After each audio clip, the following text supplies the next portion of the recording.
Hello, everyone, and welcome to the Relationship Renovation podcast. I'm Tarah Kerwin. And hello, my name is EJ Kerwin. And today we're moving into part 2 of, I'm going to call it Play with Renay, following last week's episode. And what I really want to say, because I was thinking about this on the way here, is our world has been so stressful and tense, and just everything from the pandemic and the economic stuff happening around the world.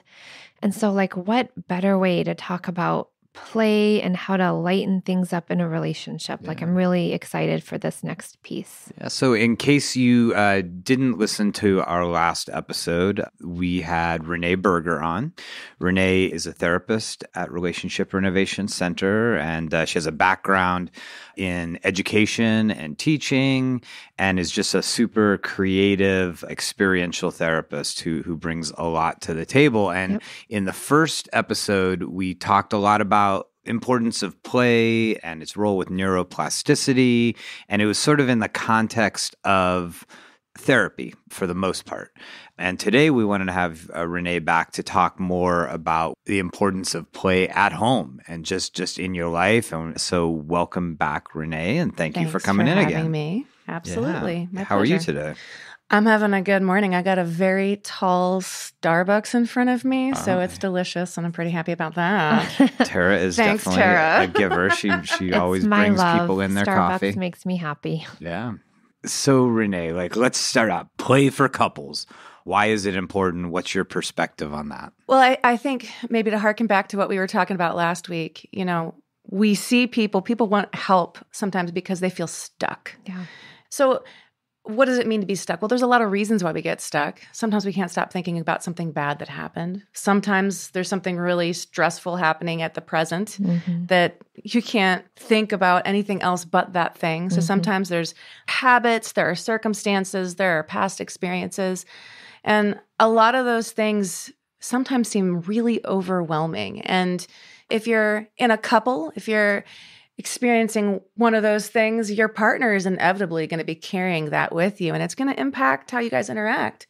And so sometimes we think that we're so overwhelmed. I mean, I'm just speaking from my own experience. Sometimes things happen and you feel so overwhelmed that you don't know if you can change. Sometimes when you're in the middle of it, it's hard to think that something different can happen, that something better can happen. I think Tolkien used to call it eucatastrophe.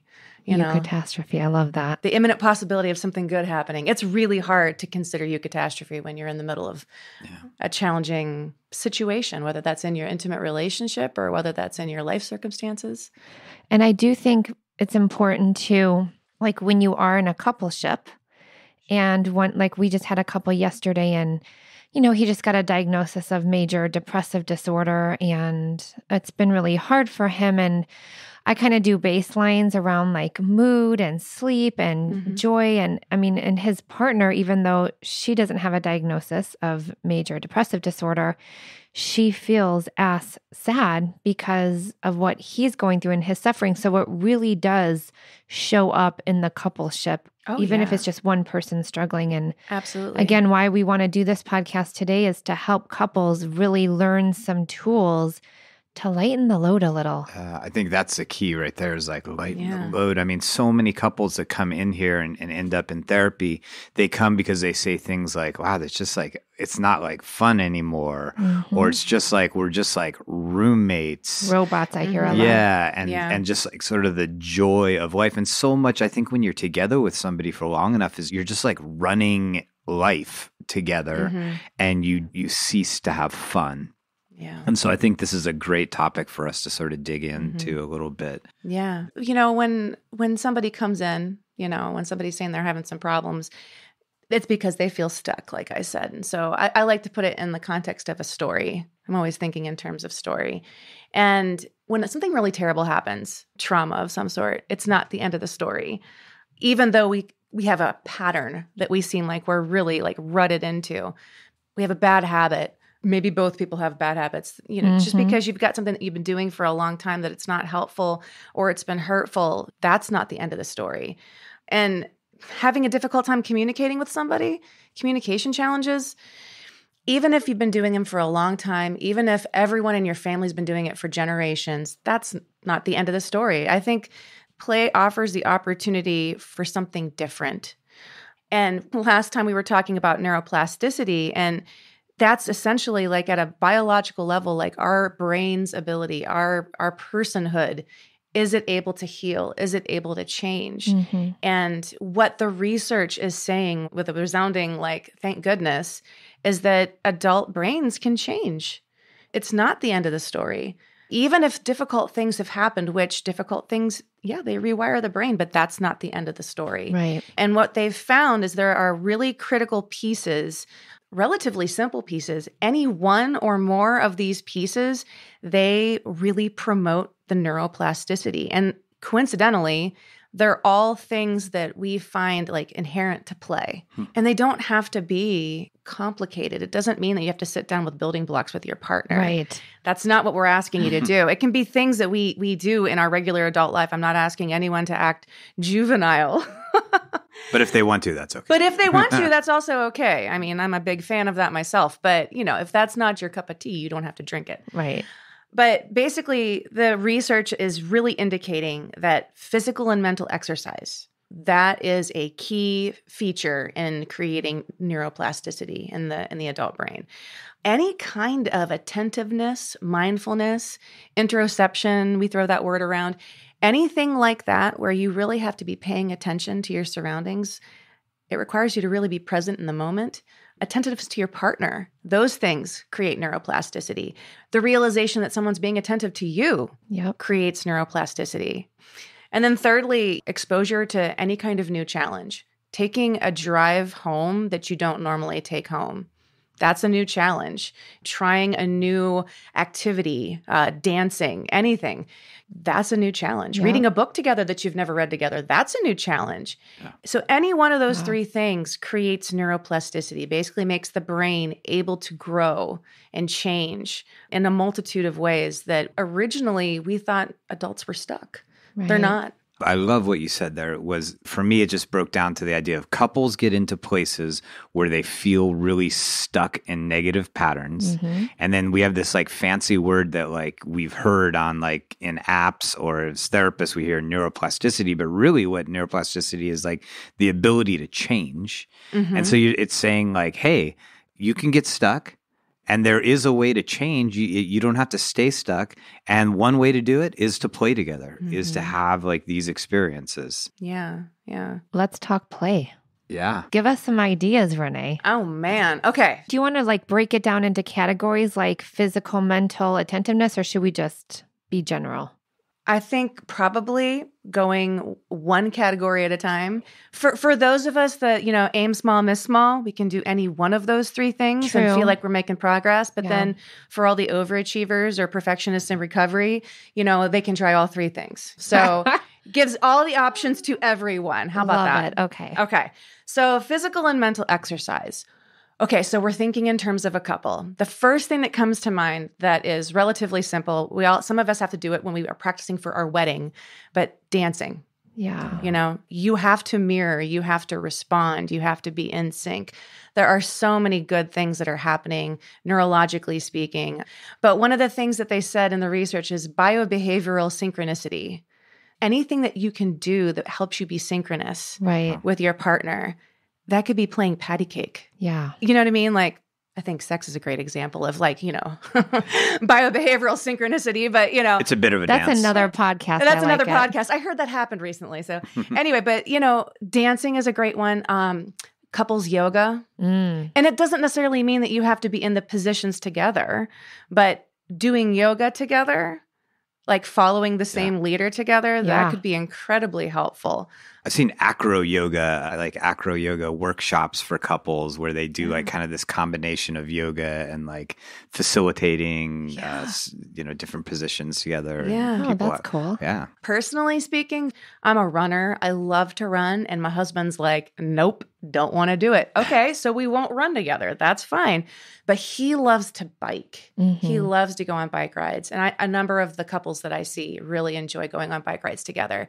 And I always say this with my husband. My favorite thing about going on bike rides is getting to a really big hill and then just we going down the hill? Like, I feel like I'm 7 years old again, and it's just a blast. And I'm like, I don't care that I'm 40 and I'm saying we going down a hill. It's I can't tell you how many couples have just integrated walks into their life, like 3-time-a-week walks, and it's like game changers for them.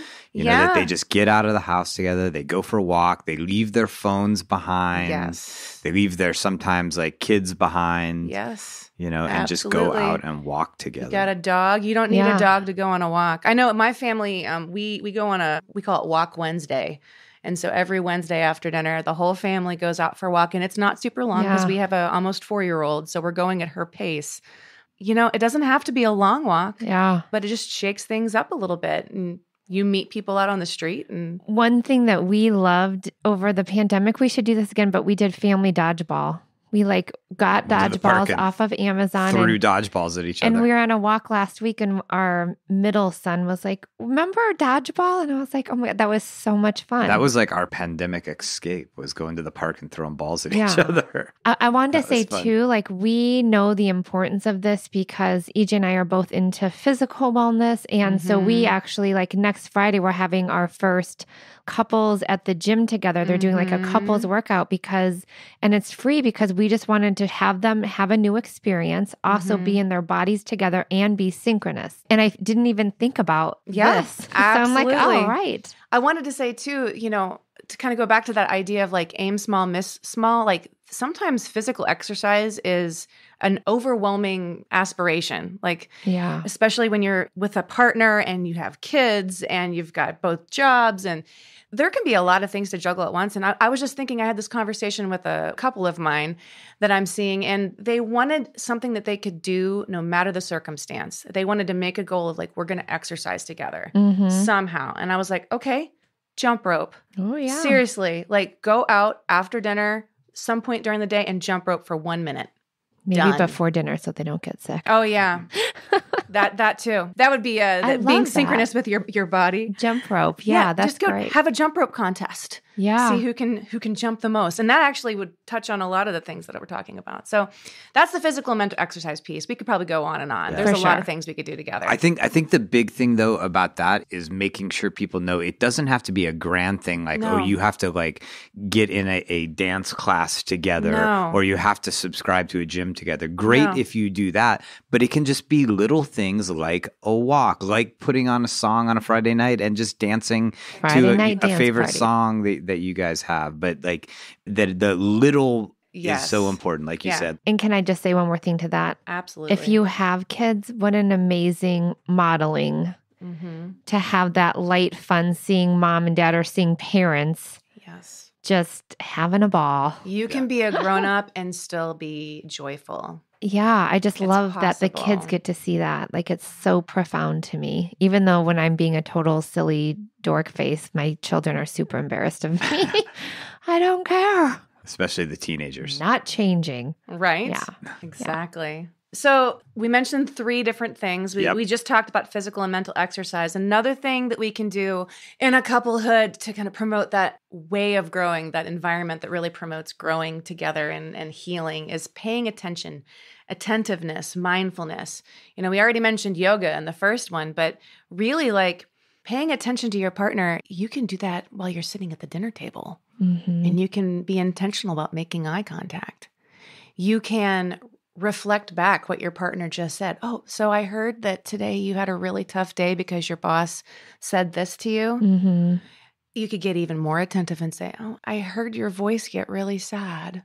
You know, it doesn't have to be complicated. Literally just paying attention to one another and communicating to the other, that like giving proof that you heard and saw. Like that's what when we talk about neuroplasticity, if we want to boil it down to even something smaller, it's like creating an environment where we know that we're safe and we know that we're loved. Right. You know, we're worthy of attention. Absolutely. And so when you are having a conversation with your partner and you're making eye contact, you're communicating them that they're worthy of being attended to. It reminds me, because I'm trying to relate it back to play, and what that reminds me of is like a tennis game, and that like when it's going back and forth, and sometimes our communication ceases to feel that way in relationship after a while, and paying attention, like you said, is just a huge weight of like of being playful, of being, we talk a ton about this with clients, is being curious. Yes. That if I'm really listening to you and reflecting back, it's compelling, it's interesting, it's fun. That's play right there. Oh, for sure. And I'm thinking about something in my family that we do a lot of. In my family, we play a lot of cards. We love cards. And our family loves euchre. Do you guys know what euchre is? Yes, for sure. Okay. So it's a game you play in pairs. So it's a pair versus other pairs. I suppose you can have more than one. But my family has been playing this since I was really little. I used to hide under the table while the grown-ups played euchre. But one of the things we're talking about is paying attention to one another. And when you're working as a pair to play a card game, and this happens in poker to some extent too, like you get to know each other's tells. Yeah. There's a lot of, I think about, human communication, like 94% of it is nonverbal. Right. And so when you play cards and you have a partner and you're not allowed to do table talk, you can use the 94% to say, use your body language to say what you should or should not do. And so that is a really good example of paying attention. There's a lot of small things that you can do that help the team, I suppose, in that card game. It reminds me of when we had our interview with Dr. Stan Tatkin, and he's like this leading researcher in the field of couples counseling. And he was saying how he makes love to his partner every day. And then he quickly said, let me explain what that means, because some people might be mad at him for that. That he and his wife, Tracy, they take 10 minutes every day, complete attention with each other. And that is making love. And he said that is like the most deepest form of intimacy that you can give to each other without judgment, just being fully present. And so I just loved when he said that. Making love, that's making love. Yeah. Attentiveness, worthy of attention. Yeah. Absolutely. And to give 10 minutes of it. Oof. A couple of other things that popped into my mind in terms of like ways to make attention. So this is also a personal example. So my husband and I are both musicians, and we have been playing music together literally since the day that we met. And so I think about if I have to play a song with him, one of our favorite things to do is just jam. He's a guitarist. I don't know keys to save my life, but I'm a fiddle player. And so he'll just start jamming around in a key, and I'm like, okay, this sounds good, but I have to be paying attention to him. Right. In order to, be mindful of the key changes, and the tempo. Like, I have to be attending to him. So the idea of like playing music together puts us in a position where it's not going to sound good if, we're not being mindful of the other and paying attention to the other. So that's a practical way. When you were talking about your expert that was in recently, what was his name, Dr. Stan Tatkin. So when he was talking about making love to his wife and that being 10 minutes of undivided attention, a silly, playful way to do that, and I actually do these in my sessions too, is I have couples do staring contests. And so usually the staring contest as the end makes them laugh a lot. But the idea of, okay, now seriously, like we're going to take 1 minute and I just want you to look at your partner. Yeah. And a lot of times, like, we realize, like, to the depth that we see that person, like, there's so much you can communicate through your eyes. Oh, yeah. I have one game that I play with my couples where they try to guess what the other person is thinking by just making eye contact, but nobody says anything. Whoa, I like that. So what am I thinking right now? What am I thinking right now? She doesn't want to know. When you're doing a podcast, EJ, you're super present. I think you don't have a lot of other thoughts going on. So, but I don't know. I don't know. Maybe I do. Maybe I do. Maybe I don't. I'm watching you too. I don't know. So that's a fun way to do things, to have the staring contest. There's just so much in a person's presence and in their gaze.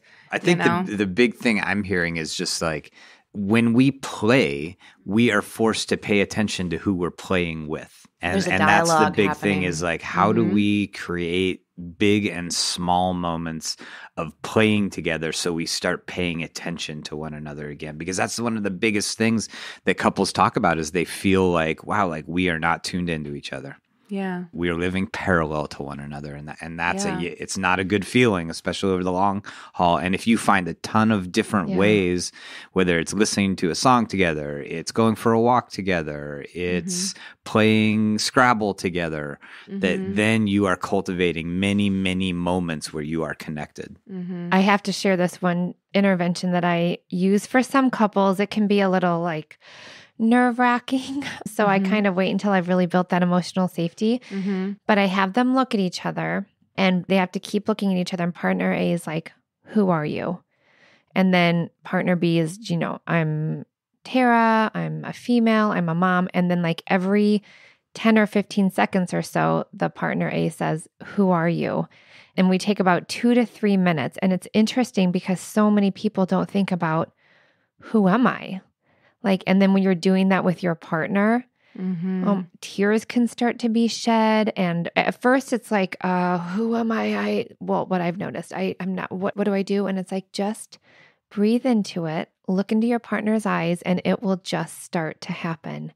I'm creative. I'm an artist. I'm a mom. I'm a therapist. I'm a daughter. I mean, so many things different come up, but I love that exercise for couples to do because they're really looking at each other. Who are you? And you're telling them who you are. To become a student of your partner. Yeah. To and a student of yourself. Absolutely. Yeah. So real quick, like we always want to look at sort of the flip and help people see also like what is the obstacle, right? And so we've talked a lot about all these great areas that people can connect and why they want to connect. But what keeps people from doing it? Because there are probably people out there who are thinking like, oh yeah, but my partner ... Like what keeps people from engaging in these activities? Because like we said, these aren't complicated things. Well, I think practically speaking, one of the things that gets in the way is time, our perception of time. I'm so busy. Yeah. I've got so many things I need to do. It's hard to fit that kind of one. I might be so exhausted from all the things that I'm spending my time doing that I don't know if I can do that. I've seen 1,000 couples say, I'm so tired. But I've also seen like a lot of eye rolls in those moments because it's like, really, like we're too tired or we don't have time to sit and pay attention to one another. Yeah. Well, and then look at how it wreaks havoc in their life, that if they were to make that time, and we've seen the shift happen because they start to cultivate that quality time and it feels so much more connecting in the midst of chaos, which life is chaotic. So that part's not going to change, but you can change that piece with your partner. And I think, and to broaden from just like time and tired, it's just limiting thoughts, right? I'm so tired that I can't. I can't. Just we can't, I can't, he won't, she won't, they won't. It's like being really aware of like, if you're sitting listening to this and you're thinking, God, that would be nice, but in my family, we say butts are stinky. Yeah, can we get rid of those butts? Get rid of the butts. Butts are stinky. I love that. In a kind, loving, I'm going to start using that with our kids. Sorry, open-hearted way. Can you go to your partner and say like, it is so important that we connect again. I heard this podcast about playing. Can we find a way to have fun together again? Can we find a way to pay attention to one another? Even listen to this podcast with your partner and then kind of brainstorm ways. Well, that's, for some reason, I don't know why I didn't think about it before. When you were saying like, can we think about a way to have fun together again? When you were saying that, I was like, when you first get into a relationship and you're meeting each other for the first time, the amount of thought that goes into the date, like, what are we going to do for our date? Well, is it too weird to do that for a first date? Like people think about like, what are we going to do on the date? Well, there's the quick entry. I'm going to do a dinner and a movie. That's usually like the safe zone. Yeah. You curate the experience. Exactly. Whereas you cease to do that when you've been a long time and you start to think like, well, it'll just happen. And then let me tell you, it doesn't just happen. Right, for sure. That darn automation of our brain. Man, oh man. There you go. And that's the other thing, right? Play gets you out of the automation. It gets you out of the habituation. It helps you see if you're doing something with your partner that you don't normally do, you see an aspect of them that you haven't seen. So they stop being a facsimile of themselves. Exactly. Get out there and play. Tara, we're playing this weekend. There's one more thing. Yeah, we still have one more thing. Exposure to new challenges. Because we had the mental and physical. Yes. Then we had the attentive. And now exposure to new challenges. Big time. That's huge, right? That is. And it actually just really quickly grows your freaking brain and creates new neurons firing together. Yeah. Neurons that fire together, wire together. All that. Get some play neurons wiring together. So the beautiful thing about exposure to new challenges and how that creates neuroplasticity is like that one, you're getting a lot for one action. You do something that is a new learning experience, right? So that in and of itself is going to create positive connections throughout your brain. And you're growing your brain when you learn something new. But The other thing is you're doing it in the context of that intimate relationship. And so there's even more possibility in terms of like neural growth. Like it's so healthy for you to, with somebody else, do something that you've never done before. And for anyone that's ever thought about seeing a child, been a parent, raised a child, like it's not coincidental that the greatest period of neurological growth is ages 0 to 2, 0 to 3, like that zone. And, what the research has shown again and again and again is that it's in relationship that growth happens. Yeah. One of the reasons why there's so much neurological growth at that time is because it's in the context of a relationship. Learning it's a collective. It is a communicative and community-based act. Because you can't learn, you can't be curious. And I say this to my couples all the time. You can't be curious if you don't feel safe. Yep.